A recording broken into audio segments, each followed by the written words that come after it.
राम राम राम। वसुदेवसुतं देवं कंसचाणूरमर्दनं देवकी परमानन्दं कृष्णं वन्दे जगद्गुरुम्। गीताशु गीता कर्तव्या किमन्यै शास्त्रविस्तरैः या स्वयं पद्मनाभस्य मुखपद्माद् विनिसृता। हमारे सनातन धर्म में अनेक ग्रंथ हैं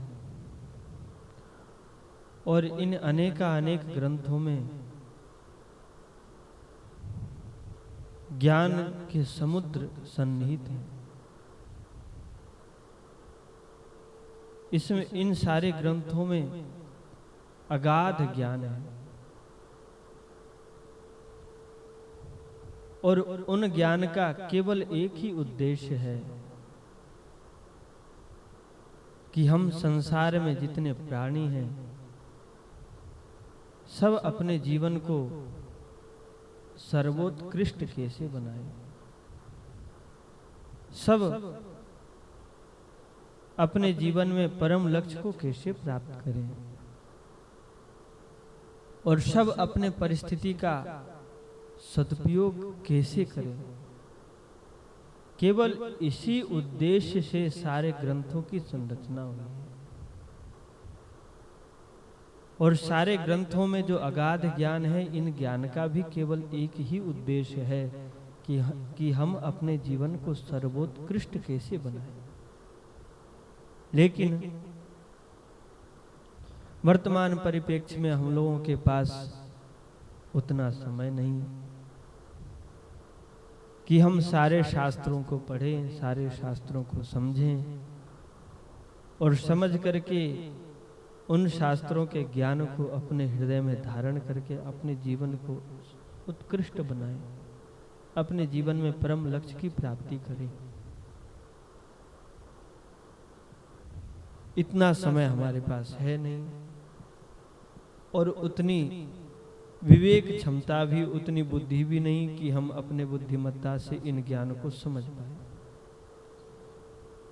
और वर्तमान परिस्थिति तो और ही विषम है, क्योंकि व्यक्ति के पास सब कुछ तो है लेकिन व्यक्ति के पास अब समय ही नहीं है।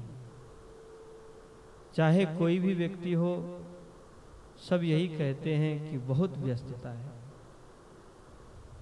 ऐसे परिस्थिति में हम अपने जीवन के सभी समस्याओं का समाधान कैसे ढूंढें, हम अपने मानव जीवन को कृतकृत्य कैसे करें, हम अपने जीवन में परम लक्ष्य की प्राप्ति कैसे करें और इन सांसारिक सभी उलझनों से हम कैसे निपटें, एक बड़ी विशेष समस्या है। लेकिन भगवान हमारी इस परिस्थिति को जानते हैं, क्योंकि भगवान तीनों काल को जानने वाले हैं। त्रिकालावादित परम सत्य है भगवान, और ऐसे परम सत्य स्वरूप त्रिकालावादित भगवान सब जानते हैं और उन्होंने हमारे ऊपर कृपा करके हम कम समय में भी बहुत सारे ज्ञान को समझ सकें और उन ज्ञान के अनुसार, उन सिद्धांत के अनुसार अपने जीवन को सुंदर मार्ग पे चला सके। इसलिए भगवान ने कृपा करके श्रीमद् भगवद गीता रूपी परम ग्रंथ को प्रकट किया। वस्तुतः सभी शास्त्र का सार स्वरूप ही श्रीमद् भगवद गीता है। श्रीमद् भगवद गीता महात्म्य के अंतर्गत आता है कि सारे शास्त्र गाय हैं और उस गाय का ग्वारिया भगवान श्री कृष्ण है, दूध दुहने वाले भगवान श्री कृष्ण हैं। लेकिन केवल गाय और ग्वारिया से ही दूध की प्राप्ति नहीं होगी, बल्कि उसके लिए एक बछड़े की भी आवश्यकता है, वत्स की भी आवश्यकता होती है। तो वत्सत स्वरूप कौन है? बोले वत्स के स्वरूप में श्री अर्जुन जी हैं। अर्जुन ही बछड़ा है, और अर्जुन को माध्यम बना करके सभी शास्त्रों का जो सारा स्वरूप दूध है, उस दूध को गीता रूपी ज्ञान को भगवान दिए हैं। तो बोले इस दूध के भोक्ता केवल अर्जुन है? बोले नहीं, बल्कि इस गीता रूपी ज्ञान के भोक्ता केवल अर्जुन ही नहीं, बल्कि भगवान अर्जुन को निमित्त बना करके संसार के जितने प्राणी हैं और उन प्राणियों में जो विवेकवान है, सुधीवान है, जिनकी सुंदर बुद्धि है, वो सब प्राणी इस गीता ज्ञान रूपी दूध के भोक्ता है। कहा गया है सर्वोपनिषदो गावो दोग्धा गोपाल नंदनः पार्थो वत्सः सुधीर्भोक्ता दुग्धम गीतामृतम महत्। सर्वोपनिषदो गावो, सारे उपनिषद हैं वो गाय है। दोग्धा गोपाल नंदनः, गोपाल नंदन भगवान श्री कृष्ण इस गाय के चतुर और सुंदर ग्वारिया हैं, दूध दूहने वाले हैं। और अर्जुन जो है वो बछड़े हैं, वत्स हैं, और इस ज्ञान सुंदर गीता रूपी ज्ञान के भोक्ता बोले पार्थो वत्स सुधीर भोक्ता, जिनकी बुद्धि शुद्ध है, जिनकी बुद्धि, जिनका विवेक जागृत है, वो सब इस गीता के ज्ञान के भोक्ता है। पार्थो वत्स सुधीर भोक्ता। वस्तुतः प्राय यही देखा जाता है कि मूल ग्रंथ जितना विस्तृत होता है, उसका महात्म्य उतना विस्तृत नहीं होता। जैसे कि श्रीमद् भागवत महापुराण में 18,000 श्लोक हैं, लेकिन श्रीमद् भागवत महापुराण के महात्म्य का यदि श्लोक देखा जाए, उसके महिमा के यदि श्लोक देखा जाए, तो लगभग 2-3 हजार होंगे जहाँ तक है। अर्थात 18,000 श्लोक श्रीमद् भागवत महापुराण में हैं, और उनके महात्म्य के श्लोक लगभग 3,000, 2,000, 3,000। लेकिन श्रीमद् भगवत गीता एक ऐसा विलक्षण ग्रंथ है कि इस गीता में तो 700 श्लोक हैं, लेकिन गीता के महात्म्य के श्लोक कितने हैं? बोले 1400 श्लोक गीता के महात्म्य के हैं। 1400 श्लोक लगभग समझिए कि गीता से 2 गुना इनके महिमा के श्लोक हैं। भिन्न भिन्न ग्रंथों में गीता की महिमा गाए गए हैं, लेकिन इन सारे श्लोकों पे यदि चर्चा किया जाए तो उसके लिए बहुत काल की अपेक्षा करनी पड़ेगी, बहुत समय लगाना पड़ेगा। लेकिन इनमें जो 2-4 श्लोक हैं उसके बारे में थोड़ा चर्चा करें।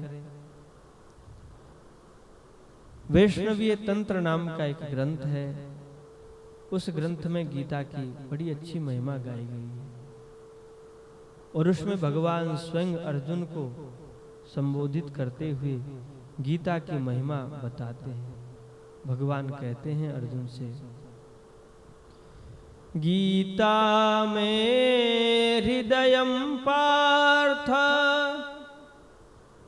गीता में सारमुत्तमम्, गीता में ज्ञानमत्युग्रम्, गीता में ज्ञानमव्ययम्। हे पार्थ, गीता में हृदयम, गीता मेरा हृदय है, गीता में सारमुत्तमम, गीता मेरा परम सार है और गीता मेरा अजस्र ज्ञान है। गीता में ज्ञान मत्युग्रम परम तेजोमय ज्ञान गीता है। और गीता का ज्ञान कैसा है? बोले गीता में ज्ञान मव्ययम। भगवान जो अविनाशी हैं वही अविनाशी भगवान कहते हैं कि गीता का ज्ञान अव्यय है, अर्थात गीता का ज्ञान कभी नष्ट नहीं होता, ये अव्यय है। आगे गीता की महिमा बताते हुए भगवान कहते हैं गीता में चोत्तमं स्थानम, गीता में परमं पदम, गीता में परमं गुह्यम, गीता में परमं गुरुम। भगवान कहते हैं गीता में चोत्तमम स्थानम, हे पार्थ मेरे रहने के स्थानों में श्रीमद् भगवत गीता सर्वोत्तम स्थान है। मैं गीता में रहता हूं, गीता ही मेरा परम पद है, गीता ही मेरा परम गुह्य ज्ञान है, गीता में परमम गुह्यम। और आगे भगवान कहते हैं कि पार्थ गीता में परमम गुरु, जो भगवान समस्त संसार के गुरु हैं, कृष्णम वंदे जगत गुरुम, वो भगवान कहते हैं कि गीता मेरा परम गुरु है। वस्तुतः समस्त संसार के परम गुरु भगवान हैं, लेकिन भगवान गीता की महिमा गाते हुए थकते नहीं और गीता की महिमा गाते हुए इतना तक कह देते हैं कि गीता मेरा परम गुरु है। आगे भगवान कहते हैं कि गीता के ज्ञान को हृदयंगम करके, गीता के ज्ञान को धारण करके मैं अनेक अनंता अनंत ब्रह्मांड का सृजन, पालन और संहार करता हूं। अर्थात अनेक जो ब्रह्मांड है उसका पालन, सृजन और संहार करने का जो श्रेय जाता है भगवान गीता के ज्ञान को ही देते हैं। प्रश्न उठता है कि महाराज ये तो भगवान है और भगवान तो परम ज्ञान स्वरूप है और भगवान की बात क्या कही जाए, हम तो संसारिक व्यक्ति हैं। तो भगवान कहते देखो, केवल मैं ही गीता के ज्ञान का आश्रय लेकर के इतना बड़ा कार्य नहीं करता, बल्कि इस संसार में बड़े बड़े पद पे पदासीन, इन संसार में बड़े बड़े जो राजा महाराजा हुए, वो भी बड़े बड़े सम्राट, बड़े बड़े राजा महाराजा भी हमारे गीता के ज्ञान को अपने हृदय में धारण करके और अपने राज्य कार्य को सुव्यवस्थित ढंग से संभालते हुए जीवन मुक्त हुए, परम तत्व को जान पाए, मेरे परम पद को प्राप्त कर पाए। बड़ी सुंदर बात भगवान कहते हैं, गीतामाश्रित्य बहवो भूभुजो जनकादयः निर्धूत कल्मषालोके गतास्ते परमं पदम। भगवान कहते हैं कि गीता के ज्ञान का आश्रय लेकर के बड़े बड़े भूभुजो, बड़े बड़े राजा, कौन राजा? बोले जनकादय, जनक आदि जैसे राजा, वो हमारे गीता के ज्ञान को धारण करके गीता के ज्ञान के अनुसार अपना जीवन चला करके और राजा होने के बाद भी निर्धूत कलमशा लोके अपने सारे समस्याओं को, सारे कलमश को उन्होंने नष्ट कर दिया और गतास्ते परमम पदम, परम पद की प्राप्ति उन्होंने करी। अर्थात अनेक ब्रह्मांड के जो राजा हैं वो भगवान भी कहते हैं कि मैं भी गीता का आश्रय लेकर के इन सारे अनेक ब्रह्मांड की व्यवस्था को देखता हूँ, चलाता हूँ, संहार करता हूँ, सृजन करता हूँ। और एक राजा जो कि संसार में रहते हैं वो राजा भी अपने राज्य पाठ को चलाते हैं, तो बोले वो राजा भी गीता के ज्ञान का आश्रय लेकर के अपने राज्य कार्य को संभालते हुए भी हमारे परम पद को प्राप्त कर लेते हैं।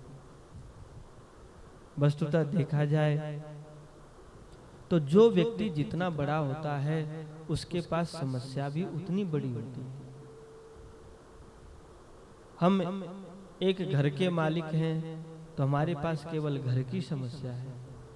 कोई व्यक्ति अपने व्यापार को संभालता है तो उसके पास व्यापार की समस्या है। कोई व्यक्ति अपने नौकरी को देखता है तो उसके पास नौकरी की समस्या है।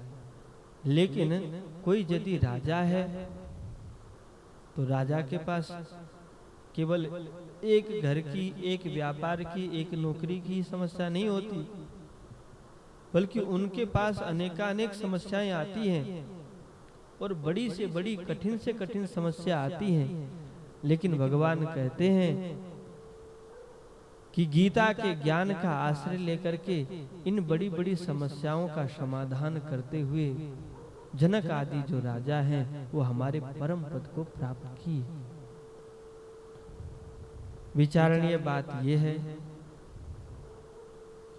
कि राजा के पास बड़ी बड़ी समस्या आती है और उन समस्या का समाधान गीता के ज्ञान के आश्रय से राजा निकालते हैं, उसका समाधान ढूंढते हैं।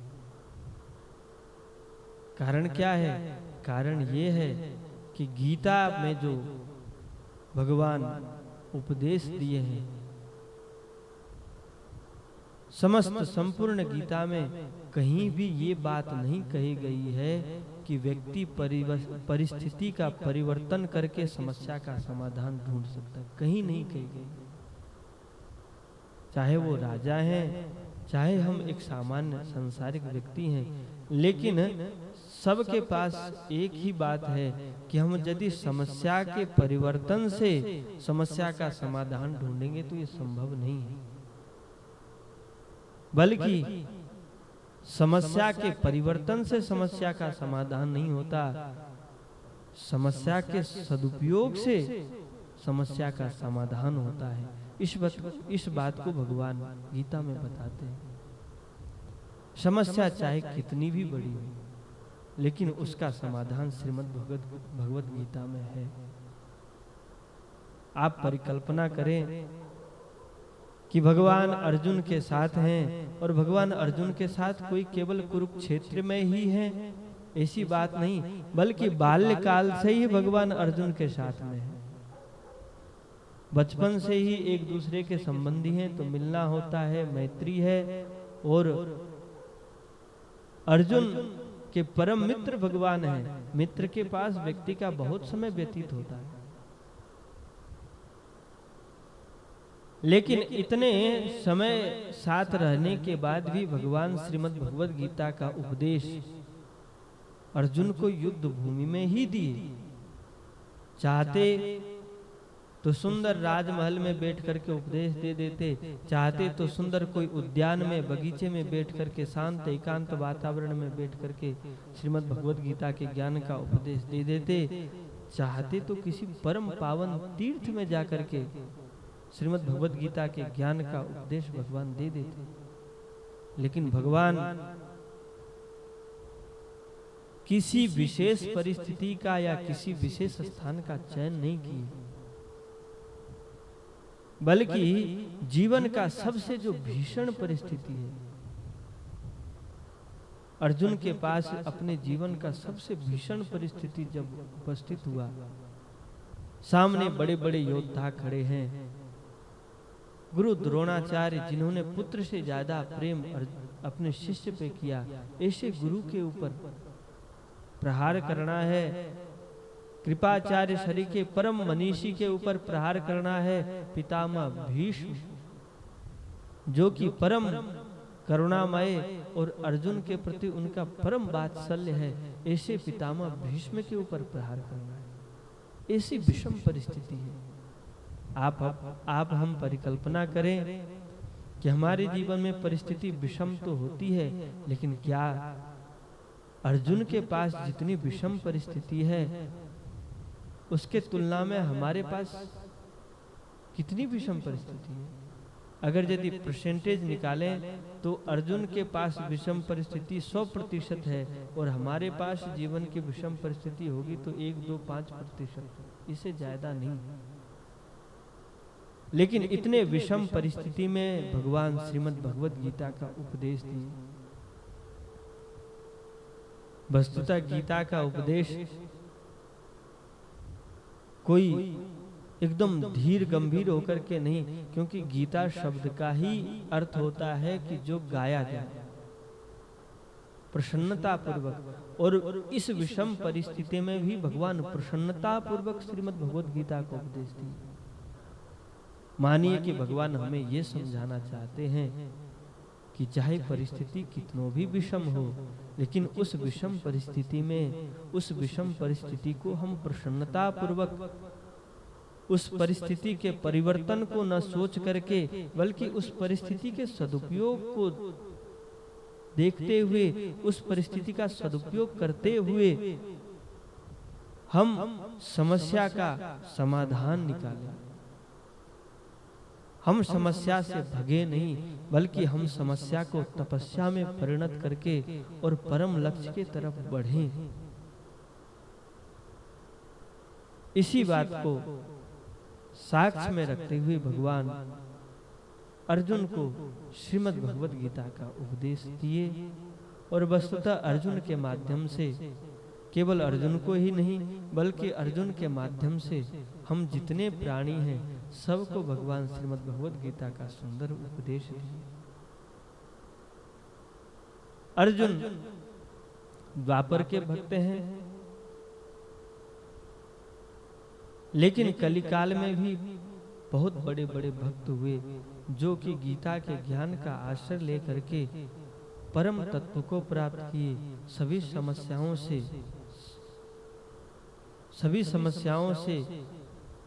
समस्याओं को तोड़ करके, सभी समस्याओं के बाधाओं को तोड़ करके समाधान को प्राप्त किए। इस कलिकाल में भी हमारे सनातन धर्म में बहुत बड़े बड़े आचार्य हुए जो कि गीता की महिमा गाते हुए अगाते नहीं। चाहे भगवान शंकराचार्य हों, चाहे भगवान श्री रामानुजाचार्य हों, चाहे भगवान श्री निम्बारकाचार्य हों, सब गीता के बारे में लिखे हैं, गीता की महिमा सब गाए। भगवान शंकराचार्य तो मुक्त कंठ होकर के श्रीमद् भगवत गीता की महिमा गाते हुए कहते हैं, गेयम गीता नाम सहस्रम ध्येयम श्रीपति रूपमजस्रम नेयम सज्जन संगे चित्तम देयम दीन जनाय च भीतम। भगवान शंकराचार्य कहते हैं कि गेयम गीता, गीता को गाओ, गीता को पढ़ो, गीता को समझो। नाम सहस्त्रम, भगवान के जो सहस्त्र नामावली है, विष्णु सहस्त्रनाम स्तोत्र, गोपाल सहस्त्रनाम स्तोत्र आदि, ये सब नाम सहस्त्र का पाठ करो। भगवान के सुंदर स्वरूप का ध्यान करो और सदैव सत्पुरुषों का संग करो। नेयम सज्जन संगे चित्तम, अपने चित्त को सत्पुरुषों के साथ लगाओ, जिन्होंने गीता के अनुसार अपने जीवन को जिया है, जिन्होंने गीता के सिद्धांत को समझा है, जिन्होंने गीता के सिद्धांत को हमारे सामने रखा है, उनके प्रति अपने चित्त को लगाओ। नेयम सज्जन संगे चित्तम, और जहां तक हो सके देयम दीन जनाय च वित्तम, दीन जनों की सेवा करो। ये भगवान श्री शंकराचार्य कहते हैं। ऐसे ही हमारे जितने आचार्य हुए सब श्रीमद् भगवत गीता की महिमा खूब सब गाए हैं और प्रायः सब श्रीमद् भगवत गीता के ऊपर अपना कुछ न कुछ भाव प्रकट किए ही। रामानुज भाष्य, निम्बार्क भाष्य, शांकर भाष्य आदि। अब हम कहेंगे महाराज ये तो बड़े बड़े भक्त हुए, हमारे लिए क्या, लेकिन ऐसी बात नहीं है। आधुनिक काल में भी जिनको हम सफल पुरुष समझते हैं, जिनको हम अपने जीवन में परम पुरुषार्थ करने वाले व्यक्ति समझते हैं, वो भी श्रीमद् भगवत गीता की खूब महिमा गाए। और ये भी जरूरी नहीं है कि वो सनातन धर्मावलंबी ही है, नहीं, बहुत सारे ऐसे महापुरुष हुए जो कि धर्म तो उनका अलग है, विरादरी उनकी अलग है, लेकिन फिर भी गीता के ज्ञान को नकार नहीं पाए। चाहे द फादर ऑफ न्यूक्लियर जिनका नाम जे रॉबर्ट ओपनहाइमर, चाहे Albert Einstein, Henry David, Nikola Tesla, Sunita William, इसमें सुनीता विलियम तो भारतीय मूल की थी, बाकी जितने महापुरुष हुए सब प्रायः ईसाई धर्म से हैं, पाश्चात्य जगत के हैं, ईसाई धर्म से हैं, लेकिन उन्होंने भी अपने प्रेरणा का मूल स्रोत श्रीमद् भगवत गीता को ही कहा है और उन्होंने गीता के ज्ञान को स्वीकारा है। उन्होंने कहा है कि गीता से मेरे को समाधान मिला है, गीता के बल से ही मैं इतने बड़े बड़े कार्य को कर पाया हूं। इसे उन्होंने भी इस बात को स्वीकारा है। तो इतने बड़े बड़े महापुरुष गीता के ज्ञान के अनुसार अपने जीवन को व्यतीत किए तो अपने जीवन को सफल बना पाए, समाज की कुछ सेवा कर पाए, कुछ नहीं बहुत कुछ सेवा किए।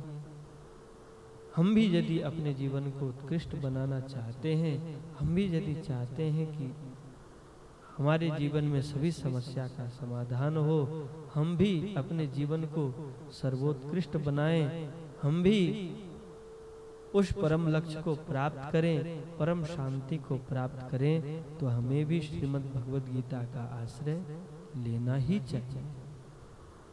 राम राम।